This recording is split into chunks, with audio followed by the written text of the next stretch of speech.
नमस्कार दोस्तों, मैं मनीष आप सबका फिर से एक बार मेरे इस चैनल लर्न एवरीडे LED पे बहुत बहुत स्वागत करता हूँ। ये हमारा previous year vocabulary for SSC exams का कोर्स चल रहा है। इसमें हम SSC में जितनी सारे भी वोकेबुलरी आई थी, वन वर्ड सब्स्टिट्यूशंस के फॉर्म में, सिनोनिम्स के फॉर्म में, एंटोनिम्स के फॉर्म में या और किसी भी फॉर्म में, तो वो सारी वोकेबुलरी हम इसमें कवर करने वाले हैं। ये कोर्स SSC वालों के लिए तो इम्पोर्टेंट है, लेकिन ये वोकेबुलरी का कोर्स है, इसलिए ये बैंकिंग, रेलवे और UPSC के एस्पायरेंट के लिए भी उतना ही रिलेवेंट है। और उस कोर्स से स्टेट PSC, PSU और ऐसे कोई भी लोग जो वोकेबुलरी अपनी इम्प्रूव करना चाहते हैं वो बेनिफिट ले सकते हैं। तो चलिए आज के पहले वर्ड से शुरुआत करते हैं। आज का हमारा पहला वर्ड है इन्फैचुएशन। इन्फैचुएशन का meaning N intense but short-lived passion or admiration for someone or something, मतलब किसी चीज़ या किसी व्यक्ति के लिए अत्यधिक मोह, ठीक है, लेकिन थोड़े ही समय के लिए। अत्यधिक मोह या फिर आकर्षण लेकिन थोड़े ही समय के लिए, तो उसे हम कहेंगे इन्फैचुएशन। हिंदी में इसे हम कहेंगे आसक्ति, मुग्धता,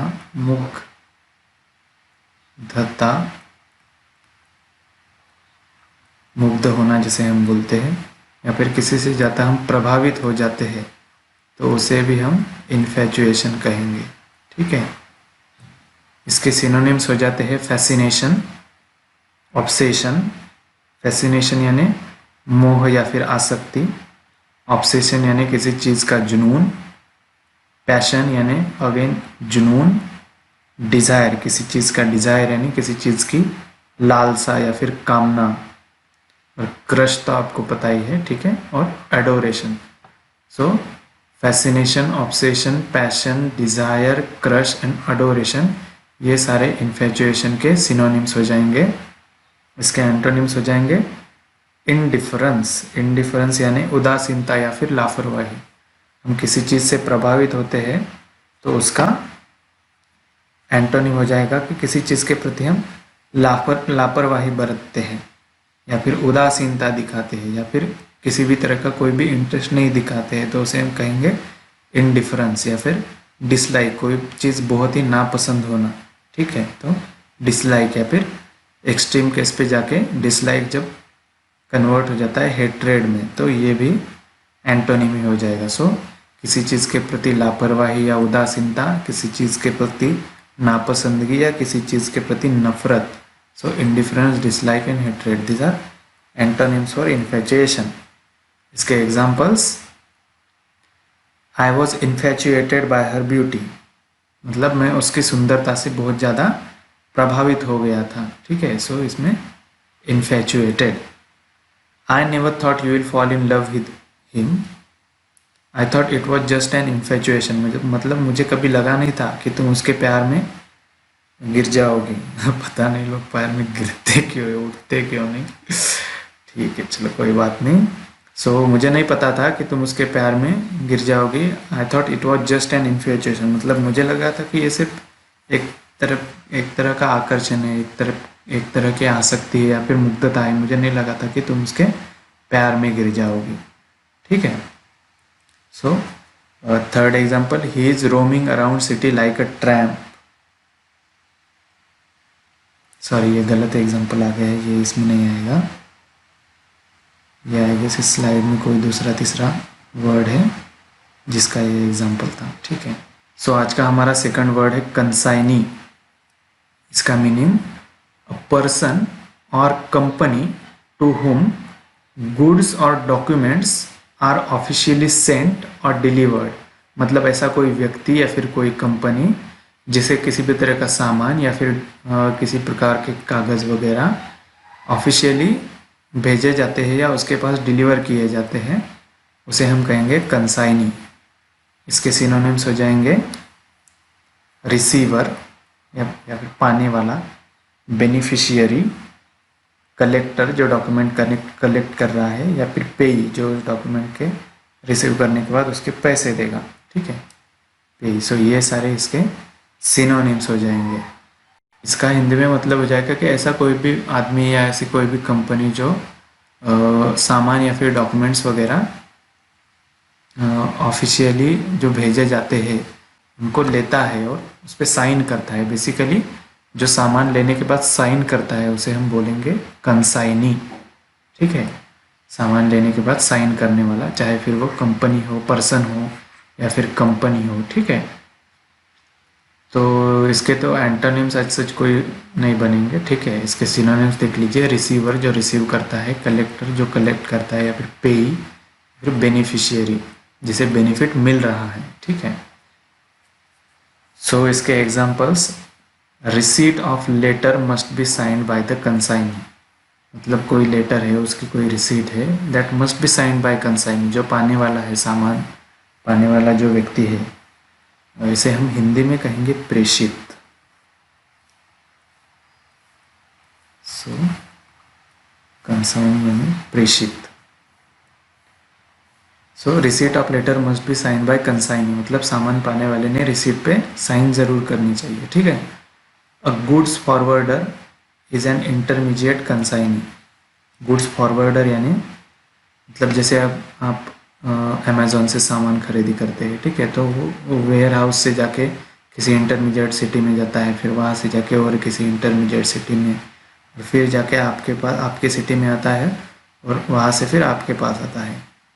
ठीक है, सो ये जो बीच वाले जो है ये हो जाएंगे गुड्स फॉरवर्डर, क्योंकि सामान तो आ रहा है यहाँ से और यहाँ तक, इसके लिए आ रहा है यहाँ से निकल के, लेकिन ये बीच वाले हैं ये रहेंगे goods forwarder. So goods forwarder are intermediate consignee, मतलब वो बीच के कंसाइनी या प्रेषित है, मतलब वो फाइनल रिसीवर नहीं है सामान के। ठीक है, सो चलिए नेक्स्ट वर्ड पे चलते हैं।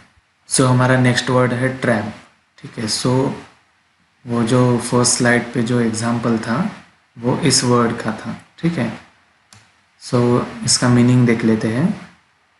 जब ये ट्रैम्प ये एज अ वर्ब यूज होता है तो उसका मीनिंग होता है वॉक हेवीली और नॉइजीली, मतलब जोर जोर से या आवाज़ करते हुए चलना, उसे हम कहेंगे ट्रैम्प या फिर ट्रैम्पिंग। ठीक है, जोर जोर से या आवाज़ करते हुए चलना।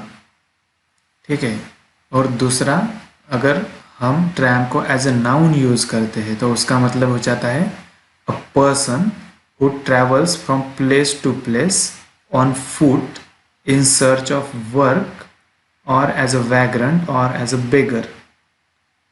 तो मतलब ऐसा कोई भी व्यक्ति जो जगह जगह घूमता है पैदल, एक तो काम के लिए या फिर ऐसे ही आवारा जैसे, या फिर भिखारी।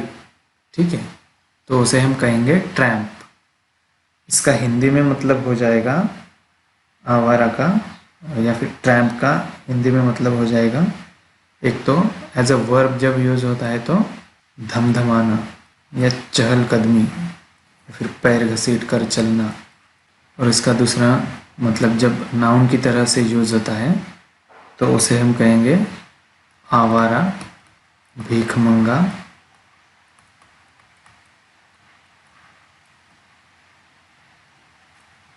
ठीक है, सो इसके सिनोनिम्स हो जाएंगे स्टैम्प, स्टैम्प यानी पैर पटकाना, ट्रज यानी पाँव घसीटना, ट्रैम्पल यानी रौंदना या रौंदते हुए चलना, वैग्रेंट यानी आवारा, वैगाबॉन्ड यानी जो भटकता है ना, लोग भटकिया जिसे हम बोलेंगे, जो भटकते रहते वो, यानी वैगाबॉन्ड यानी से दूसरा लोफर, लोफर यानी आवारा या फिर कामचोर। ठीक है, सो यहाँ पे आवारा।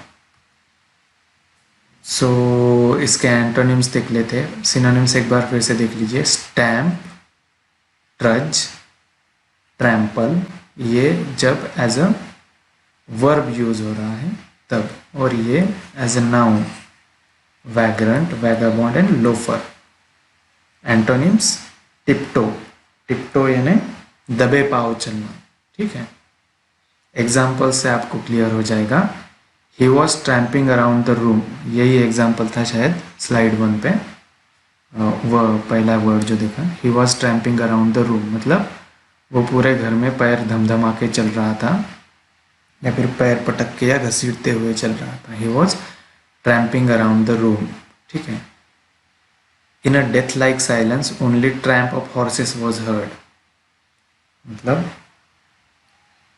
मौत जैसे सन्नाटे में सिर्फ घोड़ों के मौत जैसे सन्नाटे में सिर्फ घोड़ों के कदमों घोड़ों की चहलकदमी, इसे हम कहेंगे चहलकदमी, ठीक है।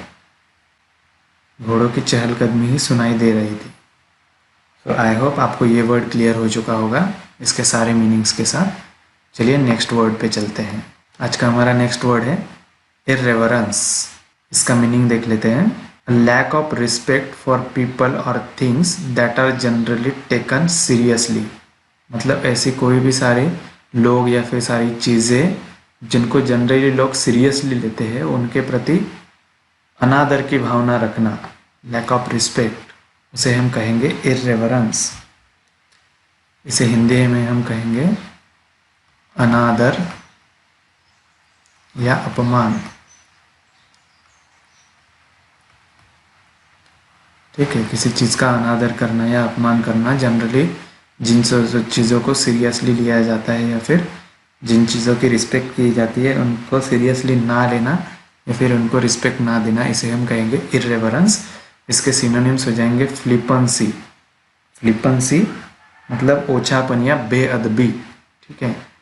ब्लास्फेमी, मतलब जब ये रिलीजियस टर्म्स में आ जाता है तो इसे हम कहेंगे ब्लास्फेमी। जैसे कि आप अगर कोई रिलीजियस बुक है इनको सीरियसली लिया जाता है, रिस्पेक्ट की जाती है, और अगर आप नहीं करते हैं तो इसे हम उस चीज़ में लैक ऑफ रिस्पेक्ट को इर्रेवरेंस की जगह ब्लास्फेमी कहेंगे। ब्लास्फेमी यानी ईश्वर निंदा। डिसडेन, डिसडेन यानी किसी चीज़ को तुच्छ समझना। स्कॉर्न, स्कॉर्न यानी किसी चीज़ की घृणा करना या तिरस्कार करना।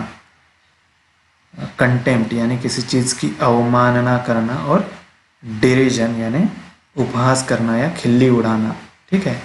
सो फ्लिपेंसी यानी बेअदबी, ब्लास्फेमी ईश्वर निंदा, डिसडेन किसी चीज़ को तुच्छ समझना, स्कॉर्न घृणा या तिरस्कार करना, कंटेम्प्ट अवमानना, डेरिजन उपहास यानी खिल्ली उड़ाना।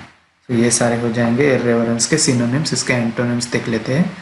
अब इर्रेवरेंस है तो रेवरेंस, रेवरेंस रिस्पेक्ट या फिर कर्टसी, ठीक है। सो रेवरेंस, रिस्पेक्ट और कर्टसी, कर्टसी यानी शिष्टता, ठीक है। सो ये सारे एंटोनिम्स हो जाएंगे इर्रेवरेंस के। Examples, irreverence towards religious books is considered blasphemy, ठीक है। मतलब यही पे मैंने वो बता दिया था कि अगर आप रिलीजियस बुक्स के प्रति अगर इर्रेवरेंस दिखाते हैं तो उसे ब्लास्फेमी कहते हैं। ब्लास्फेमी यानी ईश्वर निंदा।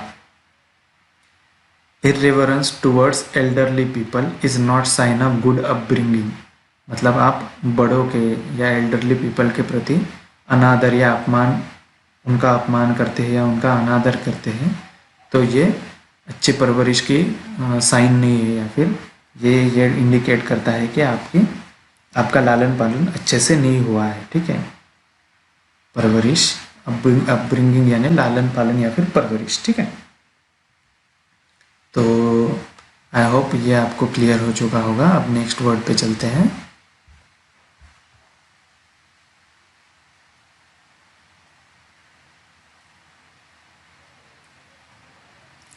नेक्स्ट वर्ड है हमारा एमिकेबल।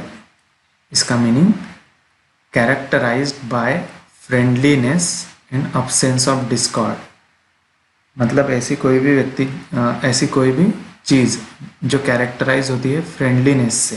फ्रेंडलीनेस यानी सौहार्द, या अब्सेंस ऑफ डिस्कॉर्ड यानी किसी भी तरह का मतभेद या अनबन जिस चीज़ में नहीं है या फिर फ्रेंडलीनेस है, ऐसी चीज़ों को हम बोलेंगे एमिकेबल, ठीक है। अब ये मीनिंग से आपको समझ में नहीं आया होगा, एग्जाम्पल्स के वक्त समझ में आ जाएगा।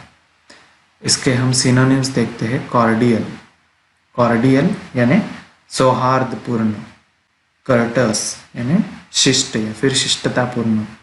पीसफुल यानी शांतिपूर्ण या फिर कन्फ्लिक्ट फ्री, यानी किसी भी तरह का मतभेद या अनबन से परे जो है उसे हम कहेंगे एमिकेबल। ठीक है, अभी आपको थोड़ा क्लियर हो चुका होगा एमिकेबल का मीनिंग। एंटोनिम्स हो जाएंगे इसके अनफ्रेंडली या फिर हॉस्टाइल। हॉस्टाइल यानी शत्रुतापूर्ण या प्रतिकूल। ठीक है, सो एग्जाम्पल्स देखते हैं, इससे आपको टोटली क्लियर हो जाएगा। India wants amicable settlement of border disputes with neighbouring countries. ठीक है, सो एमिकेबल एक एडजेक्टिव है। ठीक है, amicable settlement, settlement noun, amicable settlement यानी एक तरह का सौहार्दपूर्ण, मैत्रीपूर्ण या फिर शांततापूर्ण सेटलमेंट ऑफ बॉर्डर डिस्प्यूट्स ये चाहता है इंडिया। किनके साथ? उसके नेबरिंग कंट्रीज के साथ। सो इंडिया चाहता है कि उसके जो नेबरिंग कंट्रीज है उनके साथ जो बॉर्डर डिस्प्यूट्स है वो एमिकेबली सेटल हो जाए, यानी शांतिपूर्ण, मैत्रीपूर्ण या फिर सौहार्दपूर्ण तरीके से सेटल हो जाए। ठीक है,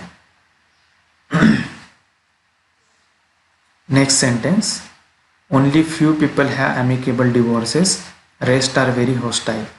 अब आपको तो पता ही है कि डिवोर्सेस मतलब कितनी बेटर चीज़ होती है। ठीक है, सो ऐसा कभी कभार ही होता है कि किसी को मतलब एमिकेबल तरीके से डिवोर्स मिलता है। ज़्यादातर केसेस में उनको कोर्ट में जाके लड़ना पड़ता है और they develop kind of hostility. Hostility यानी शत्रुता या फिर एक तरफ, हाँ शत्रुता है, एक दूसरे के प्रति शत्रुता है, फिर हॉस्टिलिटी डेवलप करते हैं। ठीक है, सो इस सेंटेंस का मतलब है कि मतलब कुछ गिने चुने लोगों को ही ऐसा एमिकेबल डिवोर्सेस यानी शांततापूर्ण या फिर मैत्रीपूर्ण डिवोर्सेस मिलते हैं, बाकी के तो केसेस में वो हॉस्टाइल हो जाते हैं। ठीक है, सो आई होप आपको आज के सारे वर्ड्स समझ में आ गए होंगे। अगर आपको ये लेसन अच्छा लगा तो प्लीज़ मेरे लेसन को लाइक करना, और आपको प्लीज़ मतलब लाइक करिए ना करिए चलेगा, लेकिन इन सेंटेंसेस, इन वर्ड्स को अपने सेंटेंसेस में यूज़ करके कमेंट सेक्शन में कमेंट ज़रूर कीजिए और मेरे लेसन को ज़्यादा से ज़्यादा शेयर कीजिए। ठीक है, और नेक्स्ट लेसन को देखना ना भूलिए प्लीज़। सो आज के लिए इतना ही, बाय बाय।